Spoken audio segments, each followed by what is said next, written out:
What's going on? So we've been talking about linear programming, wanting to kind of support you guys with these last two problems, number 3 and number 4. In terms of all the things that we do, I mean, this is very applicable for making money in the United States. How do you build a business? How do you weigh decision making in terms of things that will cost you money versus how are you going to make money? So let's just kind of read through this problem one more time. Let's talk about how we got the graph going, and we'll find out what is going to maximize our profit. So, tire manufacturing company has 1,000 units of rubber to use in producing 2 different types of tires, radial and also tractor. So we have a company that wants to make 2 different types, but if you keep reading, some types of tires require more units of rubber than the others. For example, the radial takes 5 units while the tractor takes 20. So the first sentence really sets up the fact that your materials are limited. You don't have enough raw rubber to make as many of each one as you can, especially since one type of product requires more than the other. So what we set up was 5x plus 20y, first identifying that x represents how many radial tires you should make versus y, how many tractor tires you should make with these type of constraints. Remember, constraints is something that holds us back from making as much money as possible. For example, you need 5 units of rubber for the first one, you need 20 units for the second one, and you only have up to 1,000. That's why we're saying it has to be less than or equal to 1,000.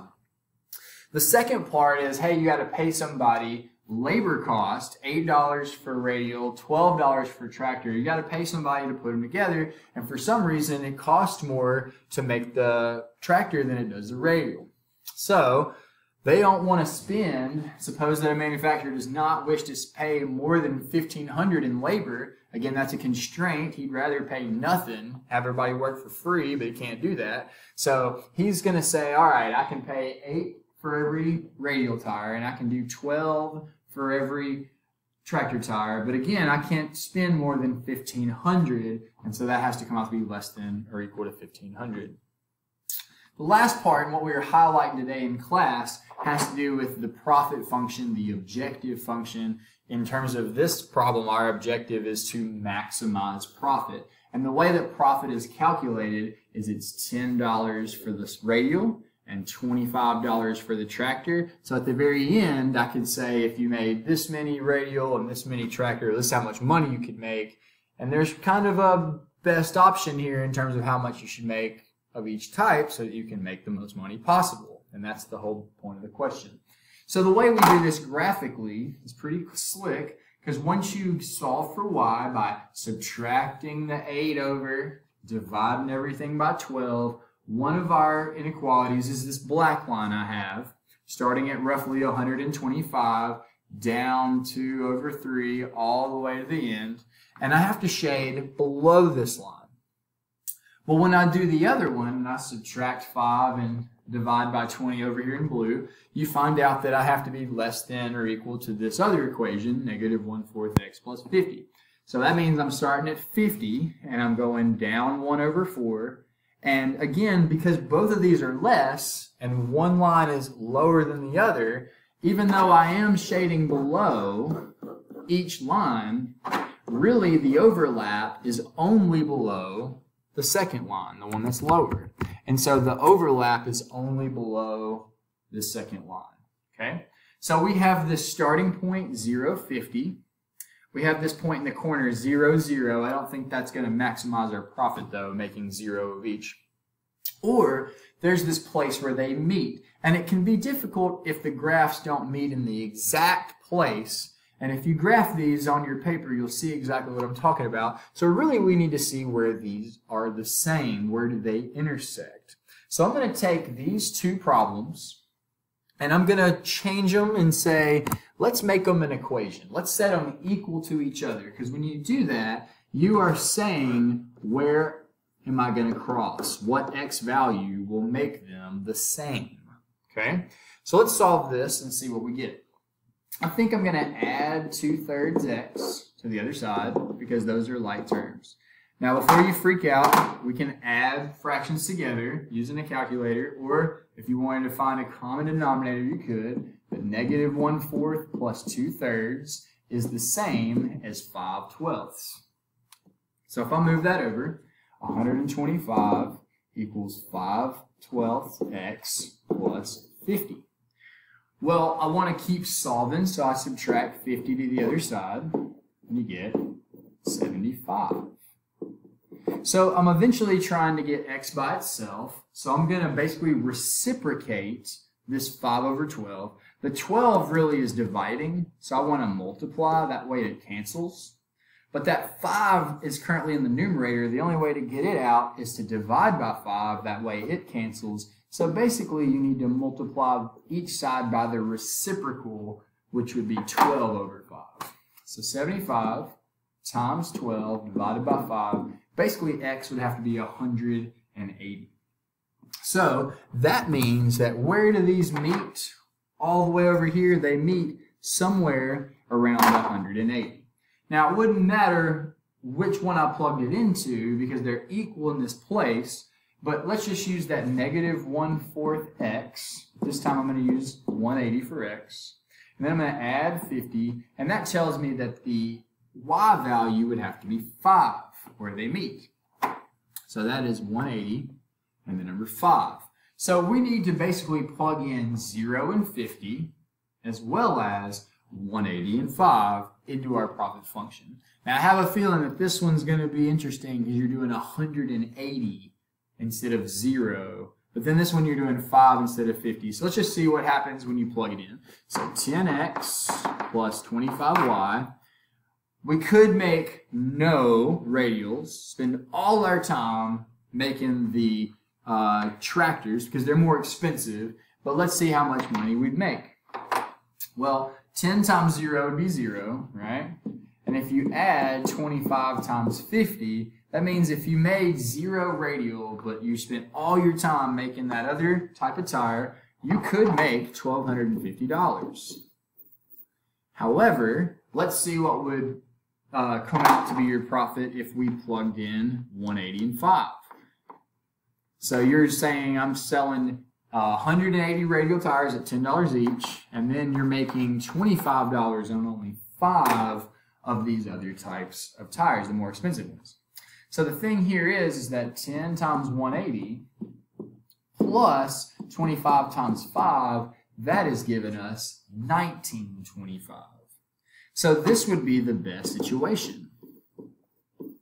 If I could sell 180 of the first one and only 5 of the second one, that would be how many of each type of tire I should make in order to maximize our profit. So let's just go ahead and look at the second one here, and let's kind of read through the problem, and it kind of is a little bit silly unless you're really understanding how businesses work and how expensive some of their equipment can be. And these problem numbers are a little bit inflated possibly for the real world, but let's just go with it and see how it works. So this woman, Janet, wants to purchase at least 20 minutes of a computer time from a time-sharing computer company. They basically rent you the computer by the minute, but these are pretty expensive computers. They do really expensive types of calculations. So she needs at least 7 minutes of time from the first one, and she must spend at least 5 minutes on the second one because it says time-sharing company will only rent the first one if she agrees to also rent the other one for a little bit of time. Not as much time as the first one, but just a little bit. Now, the rent for this is going to be $500 per minute and $200 per minute. So how can we rent this for at least 20 minutes, getting at least 7 minutes on the first one, at least 5 minutes on the second one, but the cheapest possible? 20 minutes or $500 per minute on the first one, $200 per minute on the second one. So let's break it down. If the question says the total cost, how much computer time should she buy on each one, that's kind of telling you the unknowns. How much should I buy on computer A? How much should I buy on computer B? That's what X and Y are. The minutes that she wants to pay for computer A and computer B. So understanding what each variable represents is important. Now in red here I said X has got to be greater than or equal to 7, and that's because right here it said at least 7 minutes on the first one. If you keep reading, she has to also rent the other one for at least 5 minutes. So that's where I have the red and blue lines on the graph. This vertical line is talking about the X, and if you're greater than 7, well then I would shade right of that line. The blue line that's going left and right, that's cutting off Y being 5. Well, it has to be greater than 5. So I would shade above that line. There's one other situation. You have to spend at least 20 minutes on each one. So if I subtract x, y is less than or equal to negative x plus 20. So I went up to 20, and I went down 1 over 1. But the situation doesn't look like it's going to be trapped in the middle because it's got to be greater than that last line. So hopefully you see the overlap. The overlap happens out here. This is where you are greater than everything. You're greater than x being 7. You are greater than y being 5. But you're also greater than the combination of the two being 20 minutes, because she's going to have to do at least 20 minutes. So there's 2 points of importance here. One point happens right here, and it looks like that's at 7:13. See, 7:13 is exactly 20 minutes. Getting 7 with computer A, and then 13 with computer B. That's at least 20 minutes. Now remember, we're trying to minimize cost, so we may not want to go past that because then that wouldn't be the cheapest. Now there's another situation down here that is also considered a vertice point. I'm going to scroll down just a little bit so we can see the x-axis there. It looks like that happens at 15 and 5. Again, 15 plus 5 is exactly 20. So if we're trying to see how can I get the cheapest possibility here, we're trying to get exactly 20. Of course, we could rent 21 minutes, 22 minutes, but that would cost more, okay?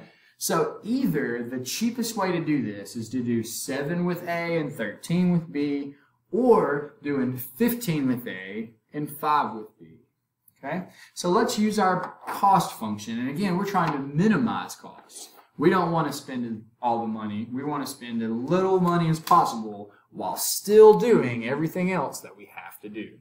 Okay, and that's kind of the idea. So 500x, 200y. 500 times 7 plus 200 times 13. So let's figure out what that would be. 500 times 7, 200 times 13. So if I did $500 at 7 minutes, and $200 at 13 minutes, one of the prices would be $6,100. Okay? $6,100. 6,100. Now there's another possibility. I could have spent 15 minutes on the first computer, 5 minutes on the second computer, 500x, 200y. Let's plug in 15. Let's plug in 5. Okay, that's a 5 at the very end. Sorry, it's kind of hard to read. So let's calculate that. What's 500 times 15 plus 200 times 5? 500 times 15 plus 200 times 5. So this situation would actually be $8,500. Okay, probably because I'm spending 15 minutes on the $500 one, when the other one was only 7 minutes on the 500, okay?